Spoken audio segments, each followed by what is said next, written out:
يعني الطالون بتاعك عالي شويه. الايه؟ الطالون عالي. هو عالي بس انا ده اقل حاجه لبسته عشان ما ابقاش اطول من حضرتك قوي. عارفه ايه؟ هو اجمل حاجه في التصوير احنا بنتكلم كده. طبعا. انما لو بصيت كده لايف انا دايما اقول كده ما بحبش ابص للكاميرا ابدا. مع ان يقولوا لي بص انا مش ببص، انا مش ببص. لا بص لمبنى ثاني. ربنا يخليك. طبعا استاذ قيس عبد الفتاح الفنان الجميل جان الفن المصري القمر. وبعدين انا بقول له ايه القمر ده؟ بيقول لي لا ده يعني انت اللي شايفاني كده. معقول انا بس اللي شايفاه كده؟ طب الوطن العربي كله شايفه كده. هو قمر فعلا. من جمال الخالق عليا ان انعم عليا ان انا اقابل مع بنتنا بعد العمر ده. ده شيء جميل جدا على فكره. ده حظ. لا والله بتكلم بجد. سيبك من اللقاء وبتاع واطلع على الهوا. لا ربنا سبحانه وتعالى بيحتاج شيء ممكن يعيشني عشان تشوف. اكيد طبعا.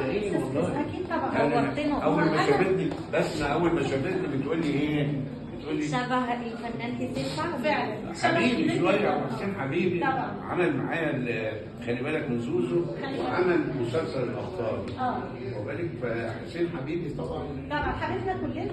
طبعا. بس هي المشكله على التربيه النهارده لما يجي السيناريست يكتب عمل لو نجلاء فتحي ماشيه وعلي علوله.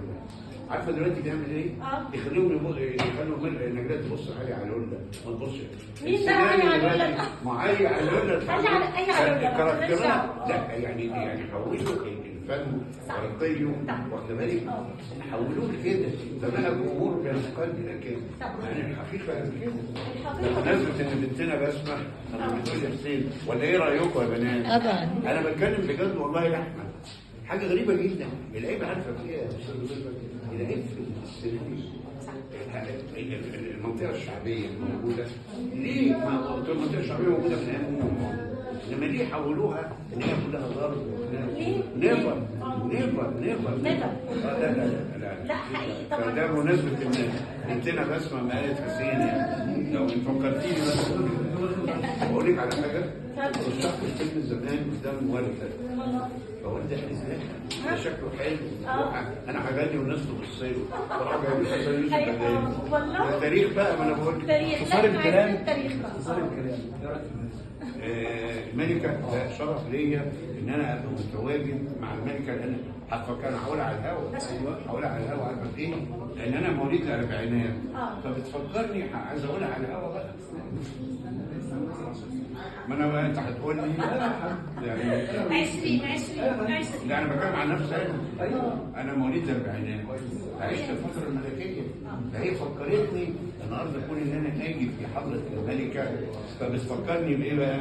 بالايام دي بقى ده موضوع تاني بقى. انا عايز اقول على الهوا مش عايز احرق كده كتير عليا. انا بقول لك حقيقي نقطه مهمه احنا صدقني والله. انا بوصل لي دلوقتي بقى الاثنين الملك فاروق والمختار التكسير.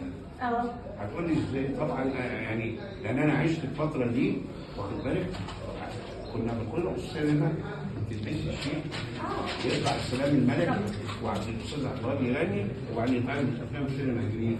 انت رايحه تقابلي محبوبتك السينما. النهارده اتفرجي على الجمهور اللي يروح السينما. عرضنا بس على حته ولا المسرح؟ لا المسرح وايام المسرح والهوانم كده واللبس والبوفيه. الكرسيين ده متفرجين روحوا فعلا. شوف الست ام كلثوم وهي بتغني وتشوفي الكاميرا لما بتيجي على الصالة. شوف المنظر وهاتي النهارده اهلا استاذ سعيد. طبعا ومعانا يا جماعه المذيع الراقي الاعلامي الجميل استاذ سعيد المليجي مذيع النجوم والمشاهير. وطبعا من اول حلقه الملكه النهارده وانا اللي لازلت شرف والله يا استاذ سعيد. يعني ميرسي جدا لتواجد حضرتك. وطبعا فناننا الكبير القدير الناس كلها مستنيه طبعا استاذ قيس جدا. وحقيقي ناس كلموني النهارده والله من الامارات قاعدين قدام الحلقه عشان يشوفوا حضرتك. الساعه 2 ان شاء الله. الله يكرمك لانهم عارفين. لا لازم. اللي كلموني من فرنسا يقول لي 2 بتوقيت مصر. بتوع السعوديه قالوا لي تروم اثنين بتوقيت مصر. بالظبط. كلنا الشمس دي تروم الحق والسبحان الزرقاء. الشمس الزرقاء. بعدين الملك احلى طبق. الملك واحده بس. الله يخليك. استنى من الربيع الملك واحده بس الشمس. النجم بقى صديقه ربنا يخليك. حافظ حبيبي ثروت وعلي الايمان هتبقى حلوه. لا ان شاء الله وجودك يا استاذ سعيد والله وجود الفنان الكبير والله كلكم انا فرحانه مش قادره اعبر عن فرحتي.